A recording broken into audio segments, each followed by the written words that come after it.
Welcome back everyone to another LEGO Star Wars 2024 video, and I think by now we all know in 2024, LEGO is celebrating a couple different anniversaries, one being the 25th anniversary of the Phantom Menace. So today I pretty much want to give you guys a full recap as to what we're getting for that anniversary and how I think LEGO severely messed up with it, and then also give a couple kind of ideas I have on how they could have fixed it and possibly made it better. So let's get into it. So getting right into what we're actually getting for 2024, it's only 5 different sets, and you guys are going to realize at the end of this one very glaring issue. So number one, we do have the Tan AAT.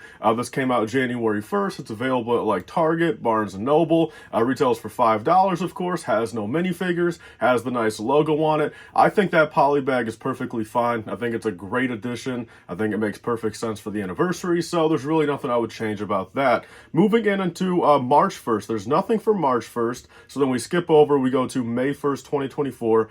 That's where we get pretty much the rest of all these anniversary sets. Number one, we have LEGO Star Wars 75380, the Boonta Eve Pod Race diorama. This will have 718 pieces for $70, and of course that will be a micro scale diorama, kind of like how they did the Trench Run. So there should be 0 minifigures in there, not even a 25th anniversary figure. So that already, you guys might be able to see where I'm going with this. Next up, we have 75381, the Buildable Droideka. This is going to be 583 pieces, retails for $70, and again, no minifigures in there, and not even a 25th anniversary minifigure.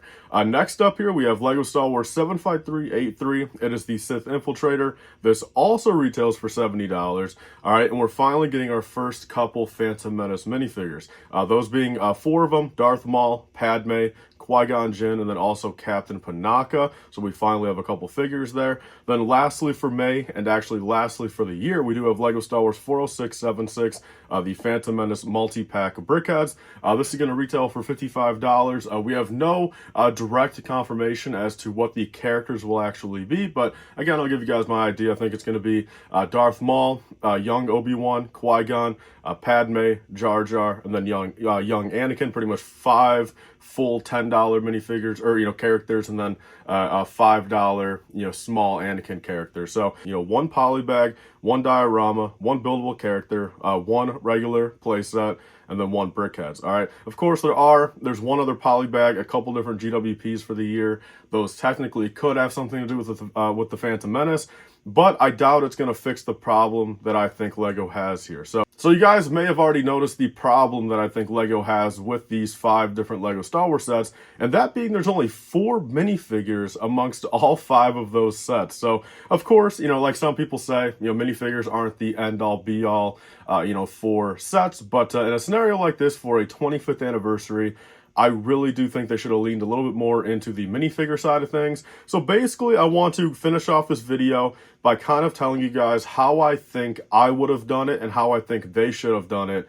Basically to kind of just add more minifigures in, get a little bit more proper variety in there. So let's get into it. So first off, I really do think they should have changed that Boonta Eve Pod Race diorama. I think that set works. I think, of course, I'm going to buy it. I'm a prequel fan. I think a lot of us are. But I think just conceptually, when you're kind of pairing it up with the rest of these sets, having no minifigures in there, making it micro scale, I honestly would have rather them, whether it's this summer or sometime soon, just give us a proper, again, a 2 or 3 pack of big pod racers and make it like $100 or $150. So I would have changed out that Boonta Eve Pod Race diorama to a Duel of the Fates diorama. All right, that would have given us a, young Obi-Wan, Qui-Gon, and then also Darth Maul. I think they could have retailed it for, $50, $60, $70, but I do think a diorama would have definitely suited that scene nicely. And it would have, although I guess, Boonta Eve is still a prequel diorama, if we would have done Duel of the Fates, it would have definitely lined up with, kind of properly setting up our first prequel diorama with like minifigures, and say, if they were to celebrate it for the 25th of episode 2 and 25th of episode 3, if they're still doing dioramas then, that would give us the perfect setup to, do a Duel on Geonosis, diorama for episode 2, a Palpatine's Arrest, for episode 3, diorama. But that's what I would have done there. Next up, Buildable Droideka. I would have kept that the exact same. I think the Buildable Droideka as is, it really needed a remake. I think they can do a much better job, of course, in 2024.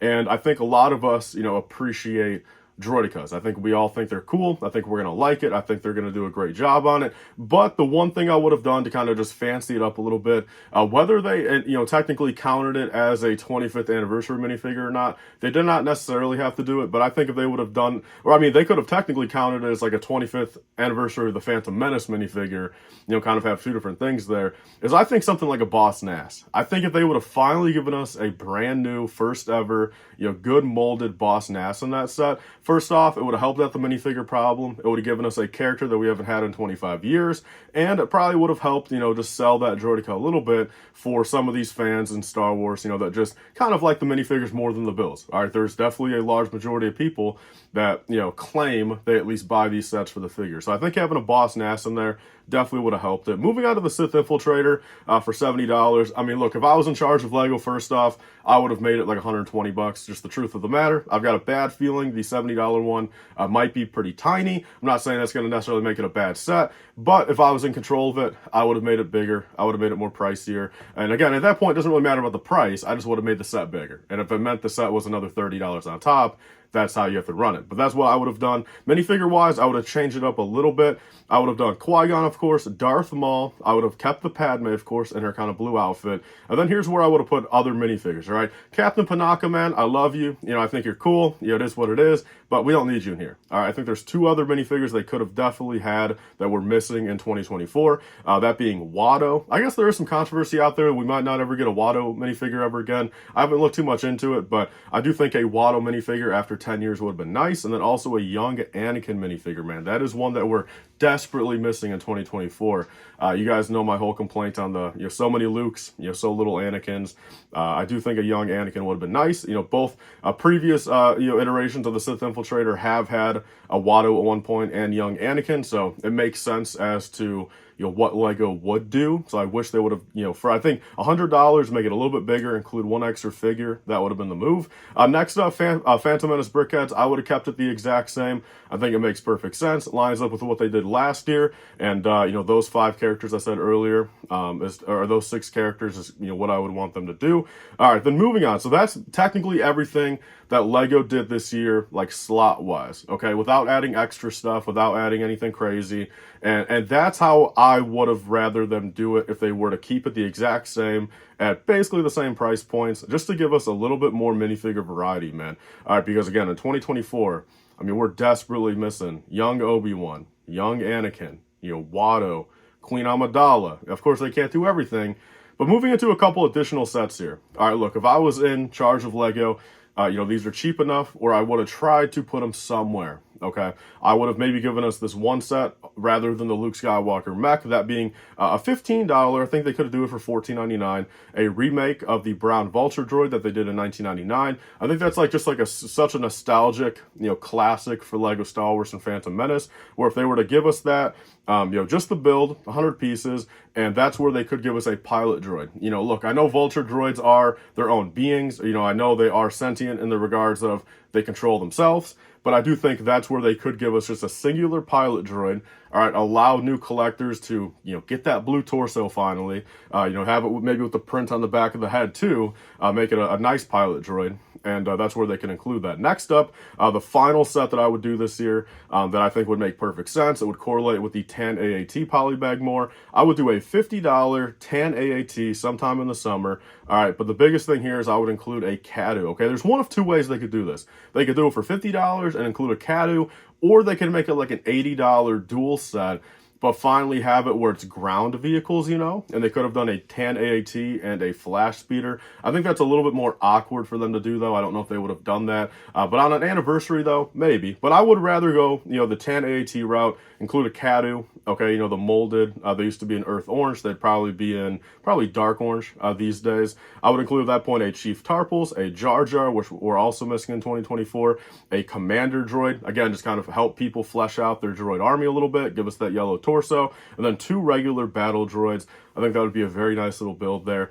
Make it $50. You'll be able to include that Cadu. Hopefully, you'll make it look a little bit better than the 2020 version. And that's how I would do it, without going like super crazy, of course. So look, of course, we all want everything. That's just human nature. But I think keeping it slightly realistic, I think having those 2 additional sets on there and changing out everything they already did to some other stuff at those price points, I think that would have definitely fleshed out the year more, given us more minifigures, because that's the biggest flaw, I think, for this anniversary, the more I look at it. I mean, we are getting 4 minifigures for Phantom Menace for their anniversary, 25th anniversary, which is, and let's just hope at this point, if they do, 25 years of episode 2 and episode 3, they give us a little bit more variety and definitely some more minifigures rather than 2024 25th anniversary of Phantom Menace. So that is everything for today's video, guys. Leave your thoughts down below. How would you guys have changed the year? Are you guys fine with those 5 sets, or would you guys do something differently? What do you think is the #1 thing we're missing this year? Comment all that down below, and I'll see you guys on the next video. Bye, guys, and stay safe.